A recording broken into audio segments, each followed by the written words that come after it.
শুভেচ্ছা জানাচ্ছি। আমি রাব্বিল হাসান রূপম। এই ভিডিও টিউটোরিয়ালে আপনাদের সাথে আমি অত্যন্ত গুরুত্বপূর্ণ একটা বিষয় নিয়ে আলোচনা করব, সেটি হচ্ছে রিঅ্যাক্ট নেটিভ এবং এক্সপোর মধ্যকার পার্থক্য। যারা আপনারা অলরেডি রিঅ্যাক্ট নেটিভ শিখছেন বা রিঅ্যাক্ট নেটিভ শিখতে চান, তাদের জন্য এই বিষয়টা জানা খুবই জরুরি। তো এই ভিডিওতে আমি রিঅ্যাক্ট নেটিভ এবং এক্সপো এর কোনোটিকেই ভালো বলবো না, আবার কোনোটিকেই খারাপ বলবো না। মূলত রিঅ্যাক্ট নেটিভ এবং এক্সপোর মধ্যকার যে তুলনামূলক পার্থক্যগুলো আছে, সেই পার্থক্যগুলোই আমি এই ভিডিওতে তুলে ধরব। এখন প্রশ্ন হচ্ছে যে পার্থক্য আমরা কেন জানবো? তো পার্থক্য জানার পেছনে প্রধান কারণ সেটা হচ্ছে অনেকেই আমরা রিঅ্যাক্ট নেটিভ মনে করে এক্সপো শিখছি, আবার রিঅ্যাক্ট নেটিভ মনে করে আমরা এক্সপো দিয়ে মোবাইল অ্যাপ ডেভেলপ করছি। বাট রিঅ্যাক্ট নেটিভের সাথে এক্সপোর যে বেশ কিছু পার্থক্য আছে, সেই পার্থক্যগুলো হয়তো আমরা জানি না। তো যারা একেবারেই আপনারা বিগিনার আছেন, তাদের অনেকেই এ ধরনের কনফিউশনের মধ্যে পড়ে যান যে এক্সপো আর রিঅ্যাক্ট নেটিভ আবার দুটো কী জিনিস, দুটো এক কিনা, আলাদা কিনা। তো এই কনফিউশনগুলো দূর করার জন্যই মূলত এই পার্থক্যটা আপনাকে অবশ্যই জানতে হবে এবং ডিসিশন আপনার উপরে। আপনাকে ডিসিশন নিতে হবে যে আপনি এক্সপো শিখবেন নাকি পিওর রিঅ্যাক্ট নেটিভ শিখবেন। তো চলুন প্রথমেই জেনে নেওয়া যাক যে রিঅ্যাক্ট নেটিভ কী আর এক্সপো কী। রিঅ্যাক্ট নেটিভ হচ্ছে ক্রস প্ল্যাটফর্ম মোবাইল অ্যাপ্লিকেশন তৈরি করার জন্য একটা লাইব্রেরি, যে লাইব্রেরিটা সরাসরি বানিয়েছে ফেসবুক। তো ফেসবুক রিঅ্যাক্ট নেটিভের যে লাইব্রেরিটা বানিয়েছে, পরবর্তীতে এই লাইব্রেরিটার উপরে বেস করে নতুন আরেকটা ফ্রেমওয়ার্ক তৈরি করা হয়, যে ফ্রেমওয়ার্কটা হচ্ছে এক্সপো। এক্সপো মূলত সরাসরি রিঅ্যাক্ট নেটিভ নয় বা পিওর রিঅ্যাক্ট নেটিভ নয়। রিঅ্যাক্ট নেটিভের যে প্ল্যাটফর্মটা আছে সেটাকে নিয়ে বা সেটাকে বেস করে তৈরি করা একটা ফ্রেমওয়ার্ক। রিঅ্যাক্ট নেটিভ যেরকম ফেসবুক বানিয়েছে, এক্সপোর সাথে কিন্তু সেই ফেসবুকের কোনো সম্পর্ক নাই। এক্সপো টোটালি আলাদা থার্ড পার্টি একটা সফটওয়্যার ডেভেলপমেন্ট কিট বা এসডিকে। এছাড়াও রিঅ্যাক্ট নেটিভ এবং এক্সপোর মাঝখানে অনেকগুলো টেকনিক্যাল পার্থক্য আছে। প্রথম পার্থক্য হচ্ছে যে পিওর রিঅ্যাক্ট নেটিভ যে জাভাস্ক্রিপ্টের লাইব্রেরি, এই জাভাস্ক্রিপ্টের লাইব্রেরিটা জাভাস্ক্রিপ্ট ছাড়াও আইওএস এবং অ্যান্ড্রয়েডের যে নেটিভ মডিউলগুলো আছে, সেই নেটিভ মডিউলগুলো সাপোর্ট করে।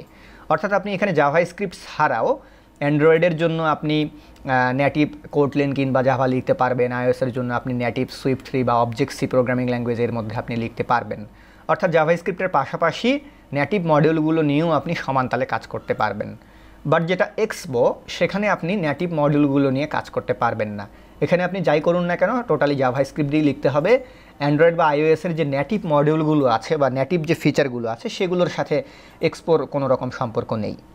তো এই কারণে হচ্ছে কি, যেহেতু রিঅ্যাক্ট নেটিভের সাথে নেটিভ মডিউলগুলোর খুব ভালো একটা সম্পর্ক আছে, এ কারণে পিওর রিঅ্যাক্ট নেটিভ দিয়ে যদি আপনি অ্যাপ্লিকেশন বানালে সেটার পারফরমেন্স অনেক বেশি ভালো হচ্ছে।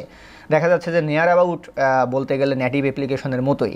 খুব ভালোভাবে বিল্ড করলে রিঅ্যাক্ট নেটিভ আর নেটিভ অ্যাপ্লিকেশনের মাঝখানে খুব বেশি পার্থক্য পাওয়া যায় না। ইউজার বুঝতেই পারবে না যে এটা রিঅ্যাক্ট নেটিভ দিয়ে বানানো। ইউজারের কাছে মনে হবে যে এটা জাভা দিয়ে বানানো বা কোটলিন দিয়ে বানানো বা সুইফট 3 দিয়ে বানানো। জাভা, কোটলিন, সুইফট 3 দিয়ে বানালে যেরকম পারফরমেন্স গেইন করা যায়, এই পিওর রিঅ্যাক্ট নেটিভ দিয়ে অ্যাপ্লিকেশন ডেভেলপ করলেও ঠিক সেই রকম পারফরমেন্স গেইন করা যাবে। বাট আপনি যদি এক্সপো দিয়ে অ্যাপ্লিকেশন ডেভেলপ করেন, এক্সপো রিঅ্যাক্ট নেটিভের যে ফ্রেমওয়ার্ক, সেই ফ্রেমওয়ার্কটা দিয়ে যদি আপনি ডেভেলপ করেন, তাহলে পারফরমেন্স কিন্তু ওরকম হবে না। পারফরমেন্স তার থেকে কিছুটা লো হবে।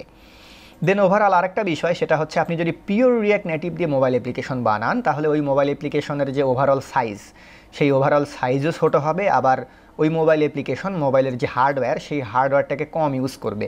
মেমোরি কনজামশন কম হবে, র্যাম কনজামশন কম হবে। বাট আপনি যদি এক্সপো ইউজ করেন, সেক্ষেত্রে মোবাইল অ্যাপের সাইজ অনেক বড় হয়ে যায়। এক্সপো দিয়ে যদি আপনি একটা হ্যালো ওয়ার্ল্ড মোবাইল অ্যাপ্লিকেশনও বানান, তাহলেও সেটার মিনিমাম সাইজ হয় হচ্ছে 24 থেকে 25 মেগাবাইট। অর্থাৎ আপনি যে অ্যাপই বানান না কেন, কোনোভাবেই সেটা 24-25 মেগাবাইটের নিচে হবে না, তার উপরে হবে। শুরুই হয় 24-25 মেগাবাইট থেকে। তো এই কারণে হচ্ছে কি, এর মেমোরি কনজামশনটা অনেক বেশি হাই। মেমোরি কনজামশন হাই হওয়ার কারণে র্যামের ইউজেস বেশি। এ কারণে হয় কি, সে মোবাইলের যে হার্ডওয়্যারের উপরে অনেক বেশি ইফেক্ট ফেলে। এ কারণে হয় কি, ওর পারফরমেন্সটা অনেকটা স্লো হয়ে যায়। আর লার্জ স্কেল যে মোবাইল অ্যাপ্লিকেশনগুলো আছে বা কমপ্লেক্স মোবাইল অ্যাপ্লিকেশনগুলো আছে, এগুলো বানানোর জন্য রিঅ্যাক্ট নেটিভ খুবই সুইটেবল। বাট এক্সপো কিন্তু সেদিক থেকে সুইটেবল না। খেয়াল করে দেখুন, এক্সপো অনেক বেশি মেমোরি কনজামশন করছে, হার্ডওয়্যারের উপরে অনেক বেশি চাপ দিচ্ছে, অ্যাপ্লিকেশনের সাইজও লার্জ হচ্ছে। তো এটা দিয়ে যদি আপনি লার্জ অ্যাপ্লিকেশন তৈরি করেন বা কমপ্লেক্স অ্যাপ্লিকেশন তৈরি করেন, সেক্ষেত্রে দেখা যাবে যে খুব হাই পারফরমেন্স যে মোবাইল ডিভাইসগুলো, যেগুলোতে র্যাম 3 জিবি 4 জিবি বা তার থেকেও বেশি, সেগুলো ছাড়া লো পারফরমেন্সের যে মোবাইল হ্যান্ডসেটগুলো আছে, সেগুলোতে দেখা যাবে এটা ভালোভাবে চলছে না। এ কারণে লার্জ স্কেল অ্যাপ্লিকেশনের জন্য, কমপ্লেক্স অ্যাপ্লিকেশনের জন্য এক্সপো কোনোভাবেই সুইটেবল নয়। দেন প্রোডাকশন লেভেলে যে সফটওয়্যারগুলো আমাদের যায়, অর্থাৎ ফাইনালি যেগুলো ইউজার ইউজ করে বা ফাইনালি যেগুলো ডিস্ট্রিবিউট করা হয়, সেটার জন্য react native suitable. But expo হচ্ছে এক্সপেরিমেন্টাল পারপাসে বা প্রোটোটাইপিং পারপাসে সুইটেবল। যে রিঅ্যাক্ট নেটিভ অ্যাপগুলো আমরা সচরাচর দেখতে পাই, যেরকম ফেসবুক, ইনস্টাগ্রাম, স্কাইপি, এগুলো তো react native application, mobile application. এগুলো কিন্তু এক্সপো দিয়ে তৈরি করা নয়, এগুলো সরাসরি পিওর রিঅ্যাক্ট নেটিভ দিয়ে তৈরি করা। তো লার্জ স্কেল কমপ্লেক্স অ্যাপ্লিকেশনের ক্ষেত্রে কোনোভাবেই এক্সপো দিয়ে সেটা আসলে চিন্তা করা যায় না। এরপরে পার্থক্য যেটা, সেটা হচ্ছে রিঅ্যাক্ট নেটিভ অ্যাপ্লিকেশন হচ্ছে একটা ইন্ডিপেন্ডেন্ট মোবাইল অ্যাপ্লিকেশন। এই মোবাইল অ্যাপ্লিকেশনটা অন্য কোনো অ্যাপ্লিকেশনের উপর ডিপেন্ডেন্ট নয়, বা অন্য কোনো মোবাইল অ্যাপ্লিকেশনের ঘাড়ে চেপে কিন্তু রিঅ্যাক্ট নেটিভের মোবাইল অ্যাপ্লিকেশন রান হয় না। বাট অন্যদিকে এক্সপো কিন্তু অন্য একটা অ্যাপ্লিকেশনের ঘাড়ে চেপে রান হয়। এক্সপো দিয়ে যদি আপনি মোবাইল অ্যাপ বানান, তাহলে সেটা ইন্ডিপেন্ডেন্ট কোনো মোবাইল অ্যাপ্লিকেশন হবে না। সেই মোবাইল অ্যাপ্লিকেশনটাকে রান করার জন্য অন্য আর একটা মোবাইল অ্যাপ্লিকেশন লাগবে, যে মোবাইল অ্যাপ্লিকেশনটা এক্সপোই প্রোভাইড করে। আপনি যদি প্লে স্টোরে গিয়ে আমি একটু প্লে স্টোরে গিয়ে আপনাদেরকে দেখাচ্ছি, তাহলে বিষয়টা আরও ভালো আপনি বুঝতে পারবেন। আমি প্লে স্টোরে গিয়ে সার্চ করছি এক্সপো লিখে। প্রথমে আমি গুগলে যাচ্ছি, এখানে গিয়ে আমি প্লে স্টোরে এক্সপো লিখে সার্চ করছি। ওকে, নাইস, প্লে স্টোরে এক্সপো অ্যাপটা আমরা পেয়ে গেছি। তো আপনি যখন মোবাইল অ্যাপ বানাবেন এক্সপো দিয়ে, তখন সেই মোবাইল অ্যাপটাকে রান করার জন্য এক্সপো লাগবে। অর্থাৎ এক্সপো একটা এক্সিস্টিং মোবাইল অ্যাপ, সেটার উপরে বেস করে বা সেটার ঘাড়ে চেপে আপনার মোবাইল অ্যাপ্লিকেশনটা রান করবে। আবার আপনার মোবাইল অ্যাপ্লিকেশনটা যখন আপনি প্লে স্টোরে পাবলিশ করবেন বা ফাইনালি আপনি সেটা ইউজ করতে ধরবেন, তখন সেটার ব্যাকগ্রাউন্ডেও কিন্তু এক্সপো থাকবে। অর্থাৎ এক্সপো হচ্ছে মাদার মোবাইল অ্যাপ্লিকেশন। এই মোবাইল অ্যাপ্লিকেশনটা করবে কি, আপনি যে মোবাইল অ্যাপ্লিকেশনগুলো ডেভেলপ করবেন সেগুলোকে রান করবে। অর্থাৎ এক্সপো দিয়ে যদি আপনি মোবাইল অ্যাপ্লিকেশন বানান, তাহলে সেটা ইন্ডিপেন্ডেন্ট হচ্ছে না, সেটা অন্য আরেকটা মোবাইল অ্যাপ্লিকেশনের ঘাড়ে চেপে রান করবে। তো আশা করি এই বিষয়টা বুঝতে পেরেছেন। তারপরের বিষয় যেটা, সেটা হচ্ছে সেন্সিটিভ যে বিভিন্ন অপারেশনগুলো আছে, বিশেষ করে পেমেন্ট গেটওয়ের যে বিষয়গুলো, এগুলো আপনি রিঅ্যাক্ট নেটিভের সাথে ব্যবহার করতে পারবেন, যেহেতু রিঅ্যাক্ট নেটিভ মডিউলগুলোকে সাপোর্ট করে। বাট এই বিষয়গুলো কিন্তু আপনি এক্সপোতে পারবেন না। পেমেন্ট গেটওয়ের যে বিষয়গুলো বা সেন্সিটিভ যে বিষয়গুলো, এগুলো এক্সপোতে পসিবল নয়। এছাড়া আপনি যখন রিঅ্যাক্ট নেটিভ শিখবেন, রিঅ্যাক্ট নেটিভ শেখার ক্ষেত্রে আপনার লার্নিং প্রসেসটা একটুখানি লেন্দি হবে, আপনাকে অনেক কিছু শিখতে হবে। প্রথমে রিঅ্যাক্ট নেটিভ আপনার কাছে অনেক বেশি কমপ্লেক্স মনে হবে। বাট এক্সপো কিন্তু শেখা খুবই সহজ, খুবই ইজি, কুইক, আপনি এটা শিখে ফেলতে পারবেন। এ কারণে হচ্ছে কি, যে পিওর রিঅ্যাক্ট নেটিভ না শিখে আমরা যারা বিগিনার আছি, তারা সরাসরি এক্সপোর দিকে বেশি ঝুঁকে পড়ছি, এক্সপো শিখছি। এক্সপোর দিকে বেশি ঝুঁকে পড়ে আমরা পিওর রিঅ্যাক্ট নেটিভ আর শিখছি না, আর আমরা পিওর রিঅ্যাক্ট নেটিভের নামে আমরা বিভিন্ন জায়গাতে এক্সপো চালিয়ে দিচ্ছি। আসলে এক্সপো কিন্তু পিওর রিঅ্যাক্ট নেটিভের কোনো কিছু নয়। এছাড়া এক্সপোর যে অফিসিয়াল ডকুমেন্টেশন, সেই অফিসিয়াল ডকুমেন্টেশনেও কিন্তু এক্সপো সম্পর্কে অনেক লিমিটেশনের কথা বলা আছে। আপনি যদি গুগলে গিয়ে এক্সপো লিমিটেশনস লিখে যদি আপনি সার্চ করেন, তাহলে এক্সপোর যে অফিসিয়াল ডকুমেন্টেশন, এই অফিসিয়াল ডকুমেন্টেশনেও এক্সপোর লিমিটেশনগুলো বলা আছে। এখানে লিমিটেশনের প্রথমেই বলা আছে যে your success will be limited if you don't know the limitation of your tools. অর্থাৎ আপনার সাফল্য লিমিটেড হয়ে যাবে যদি আপনি আপনার টুল সম্পর্কে ভালো না জানেন বা টুলের লিমিটেশন সম্পর্কে না জানেন। তারপরে বলা হচ্ছে যে a good software engineer strives to understand the trade offs of decision she makes. Then এখানে লিমিটেশনগুলো বলা হচ্ছে। লিমিটেশনের মধ্যে প্রথমেই বলা হচ্ছে যে এই লিমিটেশন কিন্তু এক্সপো নিজেই বলছে যে not all iOS and Android APIs are available yet. অর্থাৎ অ্যান্ড্রয়েড এবং আইওএসের যে এপিআইগুলো বা অ্যাপ্লিকেশন প্রোগ্রামিং ইন্টারফেসগুলো দরকার, সেগুলো এখনও সবগুলো এখানে অ্যাভেলেবল নয়।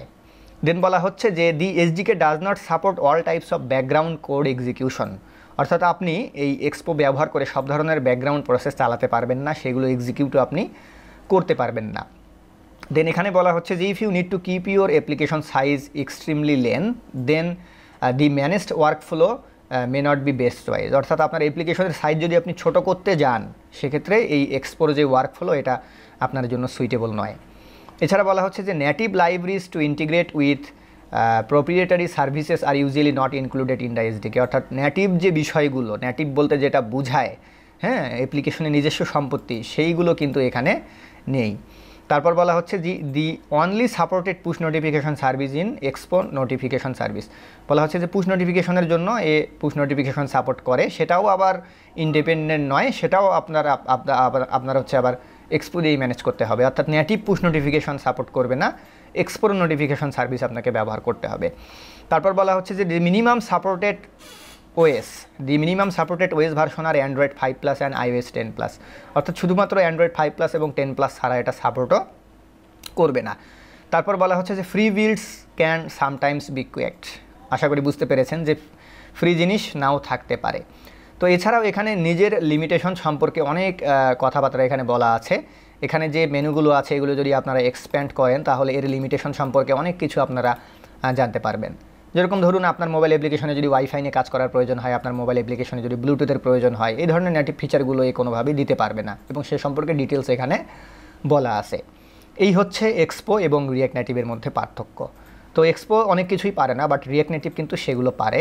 বাট এক্সপোর একটাই সুবিধা, সেটা হচ্ছে এক্সপো শেখা খুবই সহজ, খুব দ্রুত শেখা যায়।